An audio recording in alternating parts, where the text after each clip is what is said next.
হাজী শরীয়তুল্লাহ আরব দেশের অন্তর্গত নেজদের অধিবাসী মুহাম্মদ ইবন আব্দুল ওয়াহাব 1703-1792 এক সংস্কার আন্দোলনের প্রবর্তন করেন, যা ইতিহাসে ওয়াহাবি আন্দোলন নামে পরিচিত। কুসংস্কার ও অনইসলামিক রীতিনীতি পরিত্যাগ করে পবিত্র কুরআন ও হাদিসের নির্দেশিত সরল সঠিক পথে মুসলিম মিল্লাতকে পুনঃপ্রতিষ্ঠা করারই এ আন্দোলনের উদ্দেশ্য ছিল। তার মৃত্যুর পর নেজদের শেখ মুহাম্মদ ইবন সৌদ এই আন্দোলনের নেতৃত্ব গ্রহণ করেন।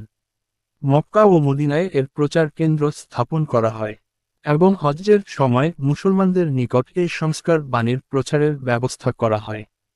এরই ধারাবাহিকতায় ঊনবিংশ শতাব্দীর প্রথমভাগে ভারতীয় মুসলমানদের মধ্যেও সংস্কার আন্দোলনের সূচনা হয়। ফরায়েজি আন্দোলন 19 শতকে বাংলায় গড়ে ওঠা একটি সংস্কার আন্দোলন। ফরায়েজি শব্দটি ফরজ থেকে উদ্ভূত। এর অর্থ হচ্ছে আল্লাহ কর্তৃক নির্দেশিত অবশ্য পালনীয় কর্তব্য। কাজেই ফরায়েজি বলতে তাদেরকে বোঝায় যাদের লক্ষ্য হচ্ছে অবশ্য পালনীয় ধর্মীয় কর্তব্যসমূহ কার্যকর করা। এ আন্দোলনের প্রবক্তা হাজী শরীয়তুল্লাহ। তিনি অবশ্য শব্দটিকে ব্যাপক অর্থে ব্যাখ্যা করেন। তিনি অবশ্য পালনীয়ই হোক বা ঐচ্ছিকই হোক, কুরআন ও সুন্নাহ নির্দেশিত সকল ধর্মীয় কর্তব্যের উপরই গুরুত্ব দেন। শরীয়তুল্লাহ হজ পালনের জন্য মক্কায় যান এবং সেখানে 20 বছর অবস্থান করে মুরাদ নামক এক বাঙালি শিক্ষকের নিকট এবং হানাফি শাস্ত্রজ্ঞ শেখ তাহির সম্বলের নিকট বিভিন্ন বিষয়ে শিক্ষা নেন। 2 বছর কায়রোর জামিয়া আল আজহার বিশ্ববিদ্যালয়েও অধ্যয়ন করেন। আরব দেশে অবস্থানকালে শরীয়তুল্লাহ মুহাম্মদ ইবনে আব্দুল ওয়াহাবের নিকট সাক্ষাৎ করে সংস্কার আন্দোলনের সাথে যুক্ত হন এবং তার আদর্শের দ্বারা অনুপ্রাণিত ও উৎসাহিত হন। 1818 সালে দেশে ফিরে এসে তিনি মুসলমান সমাজের মধ্যে নানাবিধ কুসংস্কার ও অনইসলামিক রীতিনীতি লক্ষ্য করলেন। চারদিকে শিরক আর বিদআতের সয়লাব। মুসলমানরা দলে দলে তাদের ঈমানকে বিকিয়ে দিচ্ছে। আর সে সময় মুসলমানরা তাদের অধিকার সম্পর্কে মোটেও সচেতন ছিল না। উদাসীন একটা ভাব তাদেরকে সার্বক্ষণিক তাড়া করে ফিরত। জমিদার নিকটদের অত্যাচারে তাদের জীবন দুর্বিষহ হয়ে উঠছিল। তা দেখে শরীয়তুল্লাহ মর্মাহত হলেন এবং দুঃখ অনুভব করলেন। তার হৃদয় মন মুসলমানদের এহেন অনইসলামিক ও নির্যাতিত ও অধিকার বঞ্চিত জীবন থেকে উদ্ধার করার জন্য ব্যাকুল হয়ে উঠল এবং মুসলমানদের উন্নতির জন্য নিজেকে উৎসর্গ করার দৃঢ় সংকল্প ব্যক্ত করলেন। পবিত্র কুরআন ও হাদিসের আলোকে মুসলমানদের ধর্মীয়, ব্যক্তিগত, পারিবারিক ও সামাজিক জীবনকে পুনঃপ্রতিষ্ঠিত করা এবং তাদেরকে আত্মপ্রতিষ্ঠার বাণী শিক্ষা দেয়াই ছিল এই সংস্কার আন্দোলনের চূড়ান্ত লক্ষ্য। তিনি পুনরায় 1820 সালে দ্বিতীয়বার মক্কা শরীফ গমন করেন এবং কিছুদিন সেখানে অবস্থান নেন। দেশে ফিরে এসে সমাজ সংস্কার কাজে নিজেকে পুরোপুরি নিয়োজিত করেন। অল্প সময়ের মধ্যে তার প্রতিষ্ঠা ফরায়েজি আন্দোলন সমগ্র পূর্ববঙ্গে জনপ্রিয় হয়ে ওঠে। হাজী শরীয়তুল্লাহ ইসলামের 5টি মূল আদর্শের উপর সর্বোচ্চ গুরুত্ব আরোপ করেন। তাওহীদে পরিপূর্ণ বিশ্বাস ও পূর্ণ অনুশীলনের উপর তিনি জোর দেন এবং মূল বিশ্বাস বা মতবাদ থেকে বিচ্যুতিকে তিনি শিরক ও বিদআত বলে ঘোষণা করেন। জন্ম, বিবাহ ও মৃত্যুর সঙ্গে সংশ্লিষ্ট বহুসংখ্যক আচার অনুষ্ঠান যেমন ছটি, পট্টি, চিল্লা, সাব্যস্ত মিছিল, ফাতিহা, মিলাদ ও ওরস নিষিদ্ধ করেন। পীর পূজা, পীরের প্রতি অতিশ্রদ্ধা প্রদর্শন, মহরমে তাজিয়া নির্মাণকেও শিরক বলে ঘোষণা করেন। তিনি ন্যায় বিচার, সামাজিক সাম্য এবং মুসলমানদের সার্বজনীন ভ্রাতৃত্বের উপর গুরুত্ব আরোপ করেন এবং সর্বপ্রকার সামাজিক বৈষম্য ও বর্ণগত কুসংস্কার বিলোপ সাধনের তত্ত্ব প্রচার করেন। হাজী শরীয়তুল্লাহ বাংলায় ব্রিটিশ শাসনকে মুসলমানদের আধ্যাত্মিক জীবনের জন্য ক্ষতিকর বলে বিবেচনা করতেন।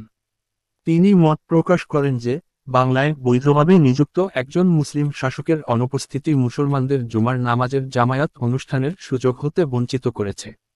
এর মত ছিল ফরায়েজি আন্দোলনের একটি ব্যতিক্রমী বৈশিষ্ট্য যা একে ওই সময়ের অপরাপর পুনর্জাগরণবাদী আন্দোলন থেকে আলাদা করে তুলেছে।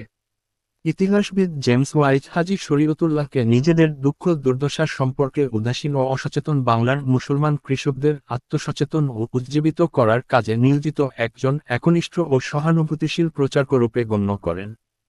ফরায়েজি আন্দোলন অসামান্য দ্রুততার সঙ্গে ঢাকা, ফরিদপুর, বাকেরগঞ্জ, বর্তমান বরিশাল, ময়মনসিংহ, ত্রিপুরা, বর্তমান কুমিল্লা, চট্টগ্রাম ও নোয়াখালী জেলাসমূহে এবং আসাম প্রদেশ বিস্তার লাভ করে।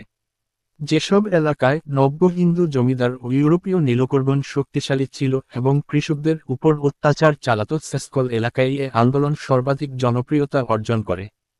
কিন্তু সমকালীন বাঙালি সমাজে বিদ্যমান সমাজ ব্যবস্থা ও আর্থ সামাজিক পরিস্থিতিতে ফরায়েজি আন্দোলন অব্যাহতভাবে চলতে পারেনি। ভূস্বামী শ্রেণীর স্বার্থ রক্ষার্থে ফরায়েজি ও রক্ষণশীল গোঁড়া মুসলমানদের মধ্যে বিরোধে হস্তক্ষেপ করে। ঢাকার জমিদারগণ পুলিশের সহায়তায় রামনগরে অবস্থিত প্রচারকেন্দ্র থেকে শরীয়তুল্লাহকে বহিষ্কার করেন। হিন্দু জমিদার ও ইউরোপীয় নীলকরদের সঙ্গে অবিরাম সংঘর্ষের ফলে আন্দোলনটি ক্রমান্বয়ে আর্থ সামাজিক রূপ পরিগ্রহ করে। এ আর্থ সামাজিক দিকটি দুদু মিয়া ও তার উত্তরাধিকারীদের নেতৃত্বে ফরায়েজি আন্দোলনের প্রধান বৈশিষ্ট্য হয়ে দাঁড়ায়। 19 শতকে মুসলমানদের দুর্বলতার সুযোগ নিয়ে নব্য জমিদারগণ সরকার কর্তৃক অনুমোদিত নয় এমন বহু অতিরিক্ত আবওয়াব, অবৈধ কর কৃষকদের উপর চাপিয়ে দেয়।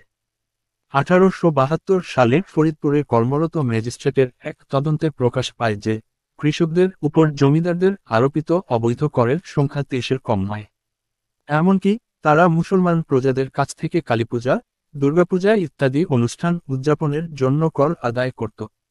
শরীয়তুল্লাহ এই ব্যবস্থার বিরুদ্ধে প্রতিবাদ করেন এবং জমিদারদের এ সকল অবৈধ কর প্রদান না করার জন্য তার শিষ্যদের নির্দেশ দেন। জমিদারগণ ঈদুল আজহা উপলক্ষে গরু জবাইয়ের ওপরও নিষেধাজ্ঞা আরোপ করেন। গরু কোরবানি করা মুসলমানদের প্রচলিত ধর্মীয় প্রথা এবং মুসলমানদের খাদ্য হিসেবে অন্যান্য মাংসের তুলনায় গরুর মাংসের মূল্য কম বিধায় শরীয়তুল্লাহে নিষেধাজ্ঞা উপেক্ষা করার জন্য মুসলমানদের উদ্বুদ্ধ করেন। কলকাতার সংবাদপত্র এবং ব্রিটিশ কর্মকর্তাদের সঙ্গে তাদের ব্যক্তিগত আলাপ আলোচনাকালে ফরায়েজিদের বিদ্রোহী ভাবাপন্ন দল হিসেবে চিহ্নিত করে প্রচারাভিযান শুরু করে।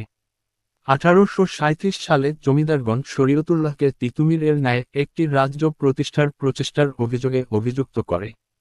তারা ফরায়েজিদের বিরুদ্ধে অসংখ্য মামলা দায়ের করে এবং এ কাজে তারা ইউরোপীয় নীলকরদের সক্রিয় সহযোগিতা লাভ করে। কিন্তু তাদের অভিযোগসমূহ সম্পূর্ণ ভিত্তিহীন হওয়ায় কোন অভিযোগই আদালতে প্রমাণ করতে পারেনি। অবশ্য ফরিদপুরে শান্তিভঙ্গ ও গোলযোগ সৃষ্টির অভিযোগে 1839 সালে শরীয়তুল্লাহ একাধিকবার পুলিশি হেফাজতে ছিলেন। 1840 সালে হাজী শরীয়তুল্লাহর মৃত্যুর পর তার একমাত্র পুত্র মুহসিনুদ্দিন ওরফে দুদু মিয়াকে ফরায়েজি আন্দোলনের নেতা ঘোষণা করা হয়। 1793 সালের চিরস্থায়ী বন্দোবস্ত সম্পূর্ণ বাণিজ্যিক স্বার্থ প্রণোদিত একটি জমিদার শ্রেণী গড়ে তোলে। প্রজাদের কাছ থেকে জোর করে যতটা সম্ভব অর্থ আদায় করা ছাড়া অপর কোন চিন্তাই তাদের ছিল না। তারা বহুসংখ্যক লাঠিয়াল পুষত এবং তাদের সাহায্যে প্রজাদের উপর নির্যাতন চালাত। এ ব্যবস্থা জমিদারদের বস্তুত সামন্তাধিকার প্রদান করে এবং কৃষক শ্রেণীকে প্রায় ভূমিদাসে পরিণত করে। কলকাতার আদালত ছিল দরিদ্র কৃষকদের আওতার বাইরে। জমিদারদের যৌক্তিক পথে আনার জন্য শক্তি প্রয়োগ ছাড়া দুদু মিয়ার আর কোন উপায় ছিল না। তিনি কানাইপুরের শিকদার পরিবার ও ফরিদপুরের ঘোষদের সঙ্গে সংঘর্ষে জড়িয়ে পড়েন। এরূপ এক সংঘর্ষে মদন ঘোষ নিহত হন। এর ফলে 117 জন ফরায়েজি আন্দোলনকারী গ্রেফতার হন এবং তাদের মধ্যে 22 জন দায়রা জজ কর্তৃক 7 বৎসর সশ্রম কারাদণ্ডে দণ্ডিত হন। দুদু মিয়া সহ অন্যান্যরা তাদের বিরুদ্ধে সাক্ষ্য প্রমাণের অভাবের অভিযোগ থেকে অব্যাহতি পান। দুদু মিয়ার এই প্রাথমিক বিজয় জনসাধারণের দৃষ্টি আকর্ষণ করে এবং তাদের কাছে তার সম্মান অনেকাংশে বেড়ে যায়। এ ঘটনা প্রবাহ ফরায়েজি আন্দোলনের প্রসারে আরও প্রেরণা যোগায়। এতদিন যেসব মুসলমান আন্দোলন থেকে দূরে ছিল শুধু তারাই যে আন্দোলনের সঙ্গে সম্পৃক্ত হয় তা নয়, জমিদারদের বিরুদ্ধে দুদু মিয়ার সাহায্য লাভের জন্য হিন্দু ও দেশীয় খ্রিস্টানগণও আন্দোলনে যোগ দেয়। জমিদারদের প্ররোচনায় অ্যান্ড্রু ডানলোপ নামের একজন প্রভাবশালী নীলকর দুদু মিয়ার চরম শত্রুতে পরিণত হয়। কালীপ্রসাদ কাঞ্জিলাল নামের এক মারোয়ারি হিন্দু পাঁচচরের ডানলোপের নীলকুঠির গোমস্তা ছিলেন। 1846 সালের অক্টোবর মাসে পাঁচচরের হিন্দু বাবুদের সঙ্গে মিলে আনুমানিক 700-800 লোক নিয়ে কাঞ্জিলাল বাহাদুরপুরে দুদু মিয়ার বাড়ি আক্রমণ করেন। দুদু মিয়ার অভিযোগ মতে তারা সামনের দরজা ভেঙে ফেলে 4 জন পাহারাদারকে হত্যা করে এবং অন্যান্যদের মারাত্মকভাবে জখম করে নগদ অর্থ ও দ্রব্য সামগ্রী মিলিয়ে প্রায় 1.5 লাখ টাকা মূল্যের সম্পদ কেড়ে নেয়।